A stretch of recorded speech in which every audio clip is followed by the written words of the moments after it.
Assalamualaikum warahmatullahi wabarakatuh. Perkenalkan, nama saya Muhammad Ardan Faris Muafiq dari Prodi Teknik Produksi Furnitur B, NIM A01121049. Kali ini saya akan mereview tugas pengendalian persediaan dan biaya persediaan. Pengendalian persediaan. Mengapa harus menyiapkan persediaan? Ada 3 alasan, yaitu unsur ketidakpastian permintaan atau permintaan mendadak. 2. Unsur ketidakpastian pasokan dari supplier. 3. Unsur ketidakpastian tenggang waktu pemesanan. Selanjutnya, tujuan persediaan: memberikan layanan terbaik pada pelanggan, memperlancar proses produksi, mengantisipasi terjadinya kekurangan persediaan, menghadapi fluktuasi harga. Selanjutnya, sasaran akhir pengendalian persediaan.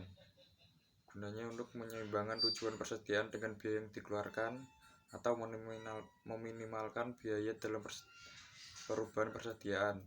Selanjutnya, persediaan di industri manufacturing meliputi persediaan bahan baku, bahan bantu, barang dalam proses, barang jadi, persediaan suku cadang. Selanjutnya, konsep dasar persediaan. Konsep melakukan pemesanan, jumlah yang harus dipesan, kapan melakukan pemesanan kembali. Selanjutnya, pendekatan dalam persediaan. Yang pertama, reorder point. Reorder point adalah jumlah persediaan tetap setiap pemesanan. Jika persediaan mencapai jumlah tertentu, dilakukan pemesanan kembali. Apabila pemesanan cukup untuk memenuhi kebutuhan selama waktu tenggang pemesanan, perlu menyediakan persediaan secara teratur. Yang kedua, ada pre-order review approach. Jumlah persediaan dituju pada interval waktu sama. Pada setiap tinjauan dilakukan pemesanan kembali dengan jumlah bervariasi agar persediaan sesuai dengan yang diinginkan. Jumlah pemesanan kembali didasarkan jumlah maksimal yang ditetapkan setiap item persediaan. Cocok untuk pedagang eceran atau swalayan. Kedua pendekatan tersebut mengandung resiko. Yang pertama, stok out apabila permintaan selama lead time melebihi jumlah persediaan. Yang kedua, stok out apabila pemesanan diterima lebih jangka waktu lead time.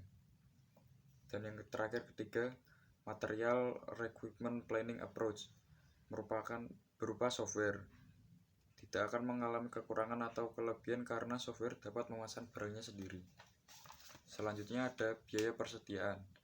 Biaya persediaan meliputi biaya pemesanan, biaya penyimpanan, biaya kekurangan persediaan, biaya yang berkaitan dengan kapasitas, biaya bahan atau barang itu sendiri. Pertama, biaya pemesanan dikaitkan dengan usaha mendapatkan barang dari luar. Biaya pemesanan berupa penulisan pemesanan, pemrosesan pemesanan, biaya materai atau perangko, biaya faktur, biaya pengetesan, pengawasan, dan juga transportasi. Semakin besar frekuensi pembelian, semakin besar biaya pemesanan. Selanjutnya ada biaya penyimpanan. Dibagi menjadi 3. Yang pertama, biaya modal. Biaya modal yang diinvestkan dalam persediaan, gudang, dan peralatan yang diperlukan untuk mengadakan atau memelihara persediaan. Yang kedua, biaya simpan,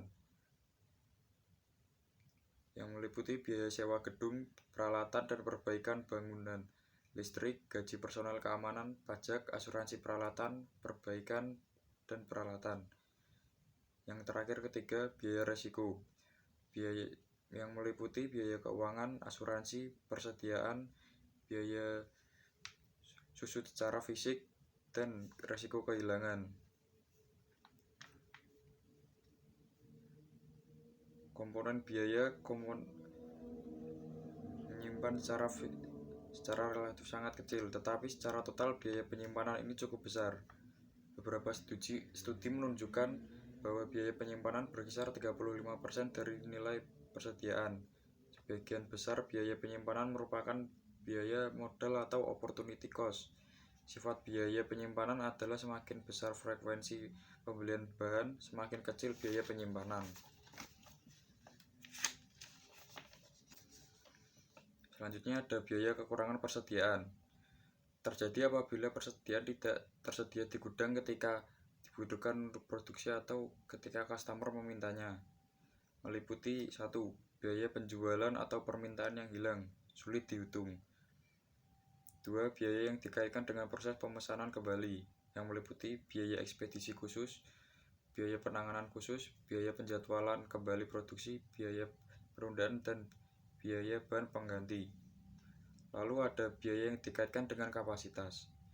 Biaya ini terjadi karena perubahan dalam kapasitas produksi. Perubahan kapasitas produksi diperlukan karena perusahaan berusaha untuk memenuhi fluktuasi dalam permintaan.